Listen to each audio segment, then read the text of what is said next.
Alright, need to call Gems about this and fast.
Sigma 6, where characters from different media have come together in one place. Well, after being missing again, and in that second live show along with taking a break from doing videos, I think it's time to get back to work with comic book review. So, I enjoyed the Marvel movies. I even enjoyed the DC TV shows, not including Harley Quinn. But before his passing, there was a thought that came to mind. Like, what if Stan Lee created the DC Universe? Well, it happened with just imagine Stan Lee creating the DC Universe.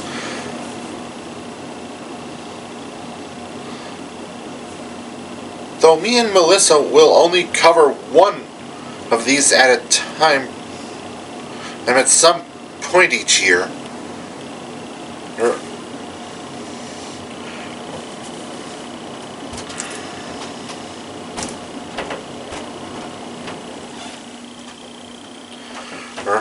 I don't plan on doing a full-on theme month for it as Linkara did, as he did those comics out of order.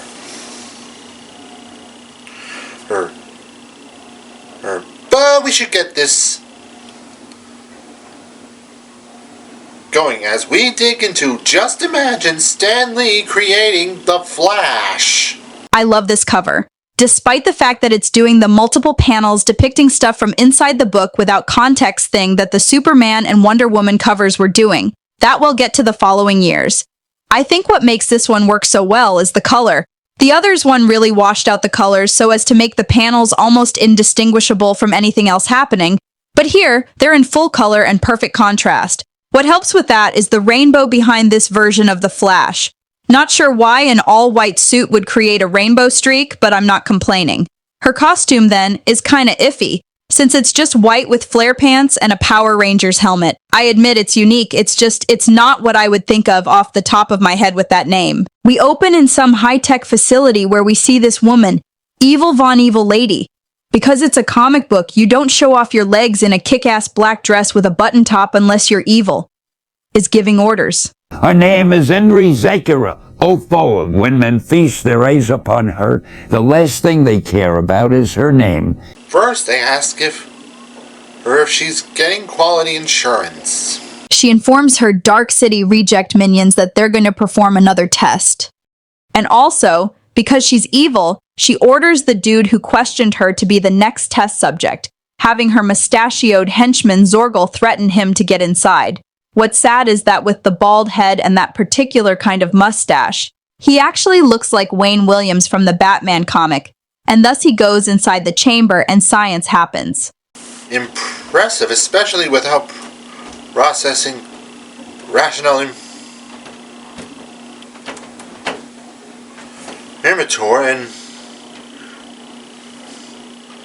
50 quadrillion nerd points if you actually get that reference. The guy reappears inside the, time machine, I guess. Now make it into a phone booth and then model our entire society after the wild stallions. But then, the rather extra crispy corpse of the henchman falls out of the capsule. This is like the 5th week in a row. I'm so sick of having beef jerky. She says they can't proceed without the seeker, and that one of them shall die each day until the seeker is found. You know, as a boss,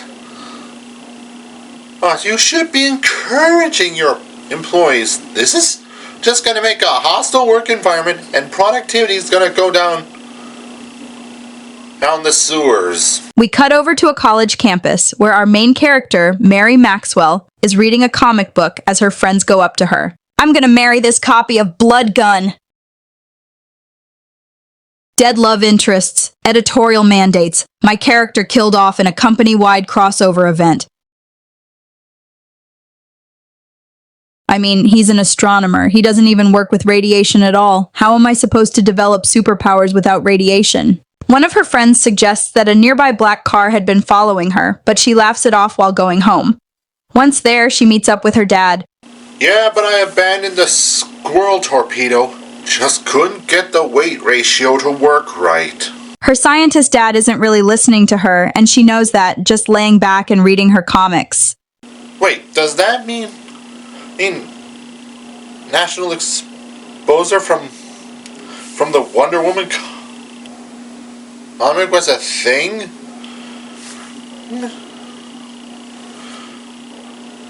It's kind of weird if they don't know her origin.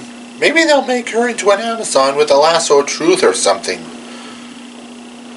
Wouldn't that be silly? However, it seems the black car from earlier was indeed following her, and out popped the bald henchman. Fortunately, Scientist Dad hears an alarm as they approach. I've decided never to tell you about this, so you would be totally unprepared for it and then distract me when every second counts. Yeah, as you might have noticed, I'm not a good father. The house is booby-trapped, even having a hydraulic lawn that tilts up vertically to keep his pursuers from getting in close. For years I told those kids to stay off my lawn, and now I've got the perfect weapon for it. Scientist Dad pulls Mary along to their car, while Zorgal chases after, ripping through the place with his bare hands. And indeed, it looks like the henchmen are closing in, but fortunately, Scientist Dad has been busy installing a few upgrades into the station wagon. Just wait until we've hit 88 miles an hour. We cut over to the Church of Eternal Empowerment, doing what they've done in every issue so far. Stand around speaking cryptically. To paraphrase Gerudstein, a church is a church is a church. But would she have said that about the Church of Eternal Empowerment? Well, technically speaking, it is still a church. I mean, housing an evil cult doesn't mean that the classification is undone. Here's a tip to follow. Don't go to a church if the reverend's name is dark. It's like going to the Church of Satan. I don't care if Blitzo wants me to call him by a different name. It's just asking for trouble. The best tip of advice one can give to people. The good Reverend Dark is speaking to his congregation. In fact, one could all say that we had unlimited power. But that would just be silly. We then cut over to Innisfall, Australia, where our heroes have gone. Well, you know how rude it is to speak so loudly on a plane. I didn't want to disturb the other passengers. Scientist Dad is setting up an alarm system in the house they're staying at and explains who this stealth is. There's nothing more nefarious than an organization in whose goal was to hit people. Also, it doesn't matter if it's Stan Lee or just DC writers in general. Gotta have an evil secret organization with a goofy acronym. Also, who exactly licensed them to target and hit? Anyway, Stealth wanted help with their time travel research, and he was given the codename Seeker. After he found out what their goal was, they threatened to kill Mary if he left. However, the time travel was too strenuous for the human body and killed anyone who attempted it. For once, however, Stan remembers scientists have specializations and are not just a grab bag of skills, so Mary points out that her dad's specialty is genetics.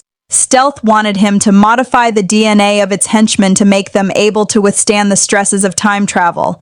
Of course, this specialization thing doesn't explain how he installed hydraulic pistons under his lawn and a full electrical alarm system, but whatever. Speaking of, they spot Zorgul and the goons outside having tracked our heroes, and they've all switched to their beach wear. Which is kind of hilarious. That's because what kind of evil people would swap out their clothes for the weather?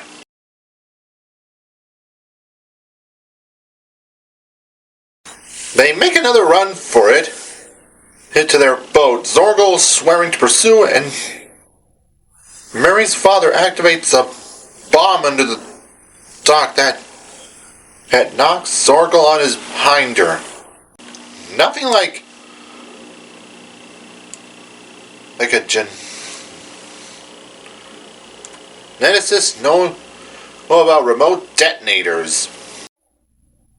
By the by, I realize that Mary's actually taken all this news pretty well. Admittedly, the running for your life would probably emit some doubts, but I think I'd tilt my head if my dad explained to me that the evil organization and after him wanted help with time travel experiments. In any case, they ride into some weird green fog. And even the water starts to turn into a more greenish color. The water starts turning choppy, and Mary falls off into it, which is full of dead fish. So you know this water can only mean result in good. But Annie can also kill off all the orcas, so it'd be doing Sonic a favor. Her father is able to get her out of the water, and she comes out tinted green. Just imagine Stan Lee creating She-Hulk. The water starts to fade, and Mary decides to get some rest while the fart starts lifting. After a series of flights to try to lose their pursuers, they arrive in Los Angeles, because of course it's LA. Hey, heaven forbid all these superheroes are showing up in completely different locations. Whatever happened to her in the water, it basically drained her so she's limitless and exhausted all the time. They set up a home for themselves. Hopefully Stealth will think they're staying at sea while trying to come up with a solution for her need for energy. Maxwell hits upon the idea here that hummingbird's wings are the fastest moving things in nature. Geneticist, this explosives expert, and now a zoologist, I guess.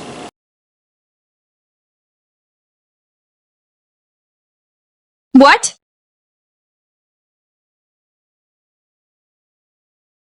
No, I don't think you have. What the hell? Little known fact, hummingbird DNA is a green liquid. While Maxwell intended to only inject a tiny bit into her, there are suddenly a bunch of bullets that hit him in the back, forcing the needle straight through her arm and injecting the full dose. Oh, and by the way, they opened fire before burst down the door. As we see them kicking it in on the next panel, so they wasted a bunch of bullets and through sheer luck managed to hit him. What the heck? You were ordered to bring him in alive. You have no guarantee that he took any of notes at all. All unknown guaranteed he would have them with him. Heck, why would he still have the notes? He would have destroyed them to prevent you guys from getting your hands on them. They decide to kill Mary to avoid any witnesses. But all of a sudden, she super speeds over to them and grabs their gun. Runs away, much to their own surprise. Also, is she being possessed by the thing? Why is her hair sticking up like that? Suddenly outside next to the road, even them confused about just what the heck happened. Andrea's car is in the car next to them and confirms that he ordered them to kill Maxwell. That confirms it. She is an idiot. She then kills her henchman for not getting his notes. You know, lady, I'm seeing less and less incentive for people to start working for your company to begin with. I don't think free donuts in the break room are going to make up for this. Maxwell is dying and, per narrative rule, he has a frickin' speech prepared as he bleeds out. I know this because I'm also a biologist and a chemist.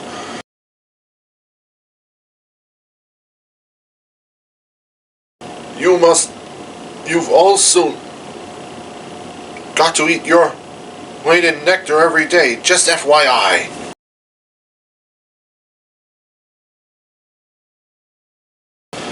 They'll want your help in re-establishing the space program. You mustn't let them. And thus, her father dies. And seriously, this is the fourth of these with dead loved ones. Did Stan think that was just a thing with all of DC's heroes? The only one who doesn't have a dead parent is Superman. But even then, for all we know, they could have been dead before the comic started. Back over to Stealth, they finally figured out the time travel machine, demonstrating it by having a dog travel back in time and pick up a bone before it was taken off the ground and held by Zakara. And when the dog returns, the bone is no longer in her hand because it was taken by the dog in the past. Even though they clearly remember it happening, it still happened from their own perspective, except it couldn't have because the past was altered and... Back to oh no, I've gone cross-eyed. You know, some people made videos of once about time travel being like a yarn ball that... so I guess that's the theory they are operating with in this comic. Otherwise, what the heck? In any case, one of the henchmen and tries to warn her about something. You're an idiot, Starscream. We cut over to Mary as she monologues to herself at her father's headstone. He apparently left her a whole ton of money, of course, and she promises to train in her powers and make a new life for herself. She goes to a deserted studio lot to start training. The place is shut down to a cinematographer strike, although apparently the guards are on strike too, since they aren't around either. Testing her powers, she of course creates a sonic boom that trashes everything in her wake, is able to outrun an arrow, but what's more, she realizes that she ran faster than the speed of light when she actually saw herself start running again when she stopped. Well, I could travel back in time and save Dad's life, but nah. Speaking of of making the space-time continuum convulsant throw, Stealth creates a bracelet to control to their time travel, while sending Zorgo back into the past, back in time, to steal $10 million from an armored car that occurred the previous week. The henchman tries to warn her about it. Hey, could we travel back in time to when they were handing out brains and made sure you got one? As a reward for a job well done, Zorgal is brought to Zakara's private chambers for, well, you can see. Let's talk gender politics, baby. But it was all just a ruse. She swipes the time travel watch off of him and then goes back in time, blowing up her house and kills Zorgal. I'd compare this to the Joker killing Bob in the Tim Burton movie, but at least the Joker is insane and angry. Zakara is just plain asinine, killing off a completely loyal minion who has shown himself as being one of the few people she can rely on. I've never seen anything like this. Everyone already obeys her. Why the hell did she have to do that? Anyway, back over to a far less stupid person. Mary is in a motel and deciding she needs to avenge her father's death.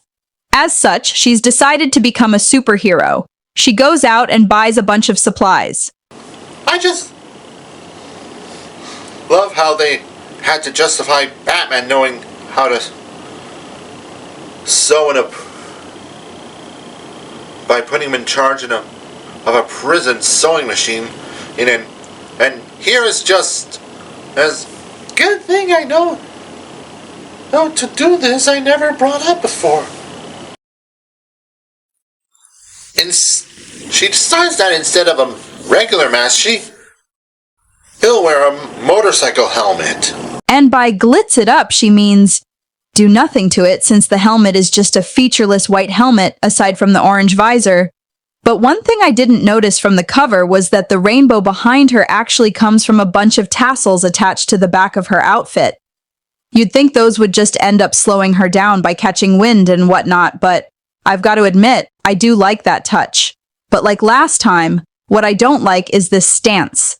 Instead of it being a bizarre pose that shows off her breasts and ass at the same time, as so often happens in comics, it's her left leg twisting itself to face a different direction, while the rest of her body faces the reader. Ow.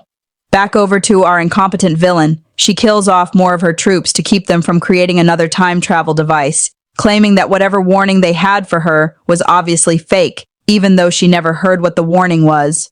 Oh, and as we see, Zorgal survived having a house explode on him, just to ratchet up Zakara's list of failures. Meanwhile, Mary decides to try to track down Stealth, using the supposed notes her father had, and heads back to her cottage.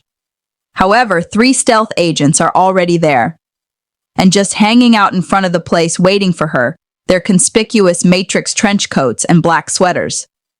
So that's how Sakaar got people to work for her. They're just as dumb as her. Mary changes into the Flash and faster than they can see, and they shoot at her, but of course with her super speed, she just plucks the bullets out of the air in a second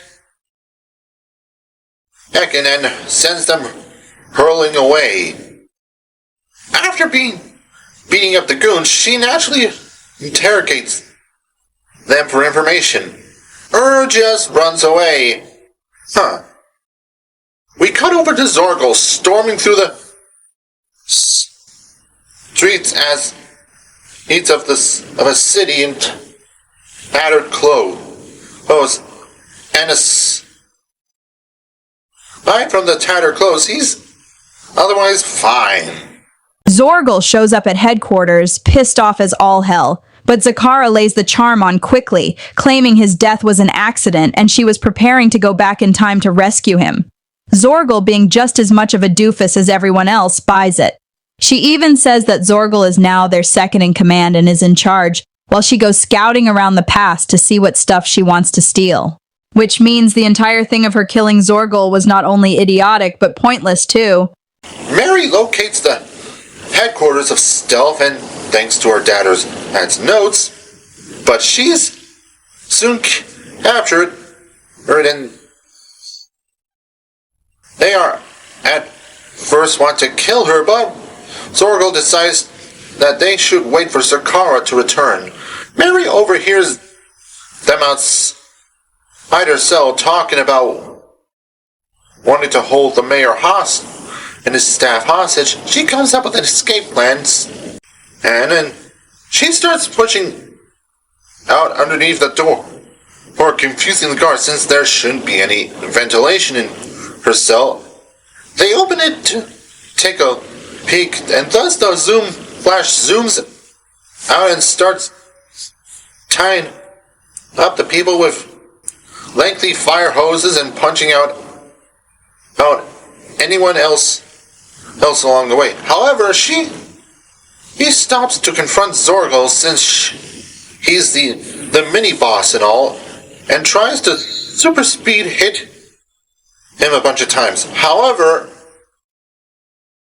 even with super speed punches, the dudes survive an explosion and being buried under a bunch of rocks and rubble, so he shrugs it off her attack. However, she was able to maneuver around his own attacks with an electrocutes him with a mop, a bucket, and broken electrical wires. The true enemy of Stealth, the janitorial staff. She even implies that she killed the guy. What's with all of Stan's heroes being so bloodthirsty? Zakara teleports back, but the side effects of the time travel immediately kick in, what they were warning her about. Apparently, prolonged use of the time travel causes her to rapidly age until she falls over dead, and thus our brave hero defeated the villain by not doing anything to her. Well, okay, she defeated her organization, but given both were supposed to have the time travel ability, you'd think that would have played into their final confrontation. Hummingbirds are also known for pulling things out their asses. And so our comic ends with Mary swearing to use her powers to honor her father, and fight evil. While Reverend Dominic Dark continues to not actually do anything, but say, hey, he'll probably do something at some point. This comic is okay in my opinion, and yes, Loona? Oh, what is it? Hey, Jen, you said you were kidnapped and brought on board an alien dreadnought in February, right? Yeah, why? No reason, but that ship you were on it on wouldn't happen to look anything like this, would it?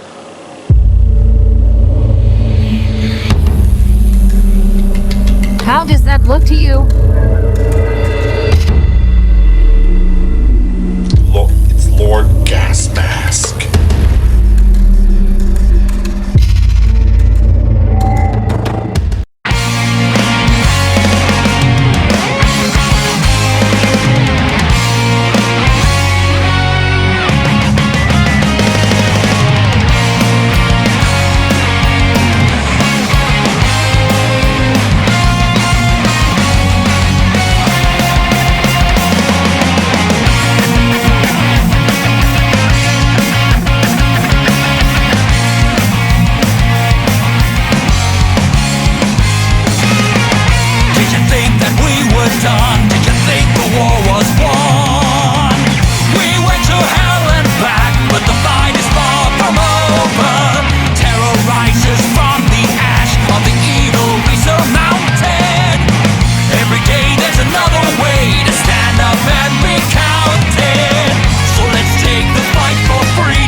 we're done, but we no longer retire. Justice never sleeps, there's always one more shot to fire. So let's take the fight for freedom across the land and sea, so every terrorist can have the chance to die for liberty. In one last battle, one final fight, road wars forever, freedom never dies. Today and tomorrow, until the end of time, we'll fight till the battle is done, until the war's been won.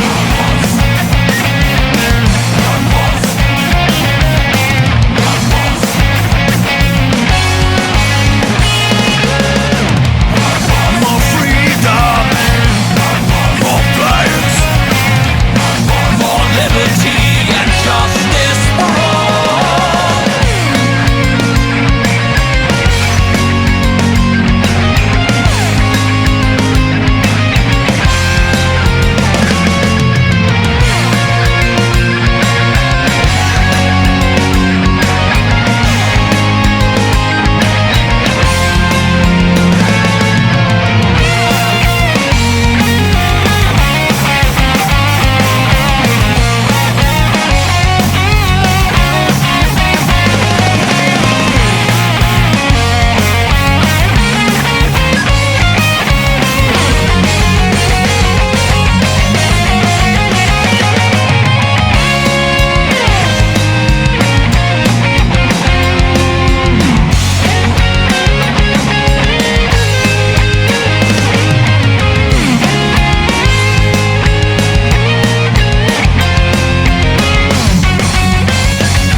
One last battle, one final fight, road wars forever, freedom never dies.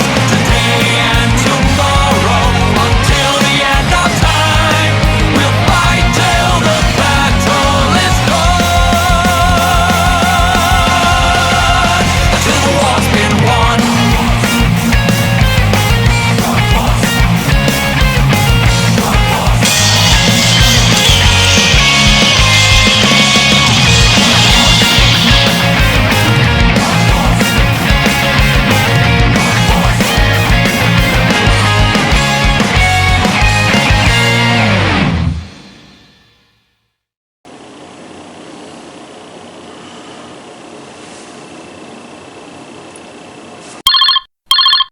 Hey, Blitzo? Yes. About this title card with me being turned into a turtle? Yes. You realize that if you ever tried this for real, you would get a fist to the his punch to the face, right? Probably. Okay, just wanted to make that clear. Also, weren't you a live-action puppet once? I remember a previous YouTube video this one time. I got people to turn into turtles. Well, okay. Hey, wait a minute! I don't know, Earth 17 J.N.F. All these videos are just crazy. I mean, seriously, I don't know how he does this every single week. Well, you really want my